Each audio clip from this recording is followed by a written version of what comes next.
Bharti news, सीधा, सटीक और निष्पक्ष। Good evening and welcome to Bharati News.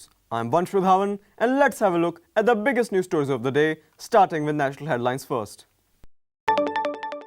The Pariksha Pe Charcha event, which involves discussion about examinations, will be held in a new format and style this year.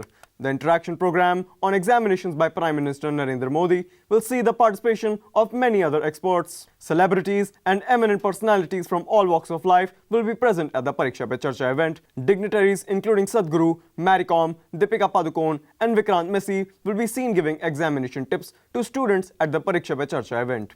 This is the 8th edition of PM Modi's Pariksha Pe Charcha program. This year, more than 3 crore students have registered to participate in this program. In a bid to maintain transparency in the electoral process, senior Congress leaders have filed a petition in the Supreme Court demanding that the Election Commission of India (ECI) be directed to upload Form 17C on its website immediately after the polling ends. Form 17C contains detailed information on the number of votes cast at a polling station. The public interest litigation also requests an interim order urging Supreme Court to direct the central poll body to upload Form 17C for the Delhi Assembly elections 2025 and all upcoming elections with immediate effect. Coming to international news, a violent mob stormed the historic residence of Bangladesh's founding leader Sheikh Mujibur Rahman at Dhanmondi 32 on Wednesday evening, as per a report by the Dhaka Tribune. The destructive rampage left the property severely damaged. The attack followed an online speech by former Prime Minister Sheikh Hasina, which sparked outrage among protesters who had earlier declared plans to hold a bulldozer march in the retaliation. Initially, the demonstrators had threatened to demolish the house at 9 p.m. local time, but arrived an hour earlier and forcibly broke open the gate and charged inside, the report added. Argentina's presidential office said on Wednesday that President Javier Milei had taken the decision to ban gender change treatments and surgeries for minors, as well as imposing limits on trans women being housed inside women prisons.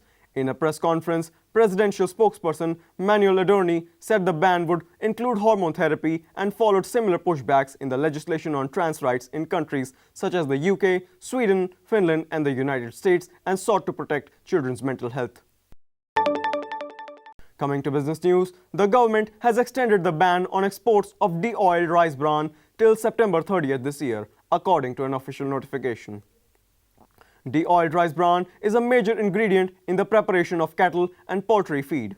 It was first banned in July 2023 and has been extended from time to time. Export of de-oiled rice bran is prohibited up to September 30th, 2025, the Directorate General of Foreign Trade has said in a notification. According to experts, rise of prices of the feed is one of the major reasons for increasing milk prices in the country, and putting a ban on the exports can help increase availability of the product in the domestic market, thereby containing rates. As per estimates, in a cattle feed, about 25% rice bran extraction is used. OpenAI CEO Sam Altman met with Union Minister for Railways and Electronics and IT Yashasvi Jaiswal on Wednesday to discuss India's vision for a cost-effective artificial intelligence ecosystem. Altman's discussion with Vaishnav mostly revolved around India's efforts to create a complete AI ecosystem.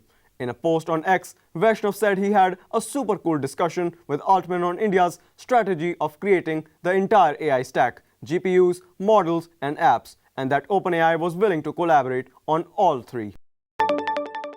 Ending with sports news, Connolly received his baggy green cap as he made his test debut against Sri Lanka in Gale during the second match of the two-test series. Connolly, a spin bowling all-rounder who has yet to capture a wicket in 4 first-class games, received the baggy green cap 471 from fellow Western Australian and former test all-rounder Simon Katich. Australia captain Steve Smith won the toss and opted to bowl in the second test. Smith also confirmed that there was one change in the side, with Connolly making his debut in the place of Todd Murphy. Young India opening batter Yashasvi Jaiswal has credited the Indian Premier League (IPL) for building his sensational six-hitting prowess. Jaiswal etched his name in the record books as he registered the most sixes in a bilateral test series in 2024 against England. The Southpaw smashed 26 sixes in 5 matches to break Rohit Sharma's record of 19 sixes achieved in 2019 against South Africa. Furthermore, the youngster also broke the record for most sixes in the calendar year, clobbering 36 maximums in 2024, leaving behind Brendan McCullum in the list. So that concludes our news bulletins for today. Thank you for joining us. Stay tuned to Bharati News for continuous coverage and more updates coming right up. Wishing you a good evening and a great night ahead. Thank you.